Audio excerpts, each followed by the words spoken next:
In today's wrap-up, last night, a Russian military plane took one Azerbaijani POW to Baku and brought 5 more Armenian prisoners of war to Yerevan. The day before, Russia's ambassador in Armenia, Sergei Kopyrkin, promised to secure the release of Armenian prisoners and said that Russian President Vladimir Putin was personally involved in the effort. The release came as the Armenian government stopped deploying conscript Armenian soldiers into Artsakh, in line with Aliyev's demands. As Sputnik Armenia reported, during the military draft now underway, Artsakh locations have been removed from the lottery options. Aside from the 5 just released, Azerbaijan may be holding as many as 220 Armenian captives, including women. This is according to Siranush Sahakyan, the lawyer working on behalf of the prisoners' families.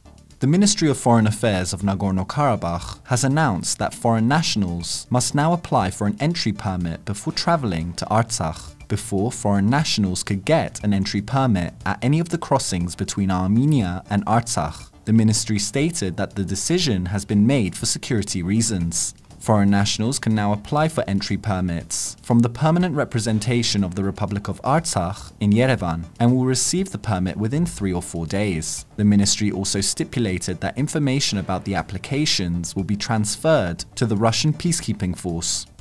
And at the Monastery of Dadivank in Karabakh, Azerbaijani authorities are now demanding lists of the names of Armenian pilgrims traveling to the ancient Armenian religious site. Dadivank is located in the Kalbajar region, which was handed over to Azerbaijan, but due to the cultural importance of the site, it fell under the protection of Russian peacekeeping forces, allowing Armenians to continue visiting. However, in the past week, several pilgrim groups were denied access to the site. Despite the presence of Russian peacekeeping forces, Azerbaijani authorities now seem to want to restrict access to Armenians.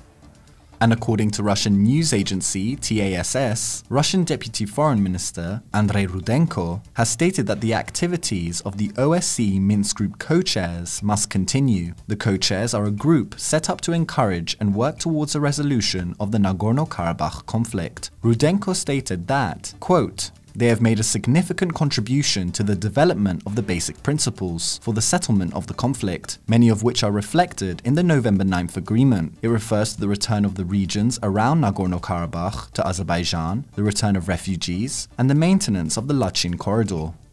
And ＳiViLNeT's team went to see Geram and Arno, who were on the front lines since the first days of the Karabakh War. They took part in several offensives, but were injured in action. The 2 men shared their stories with ＳiViLNeT about their injuries, their time during the war, and how they are doing now. They are both receiving treatment at a rehabilitation center in Stepanakert.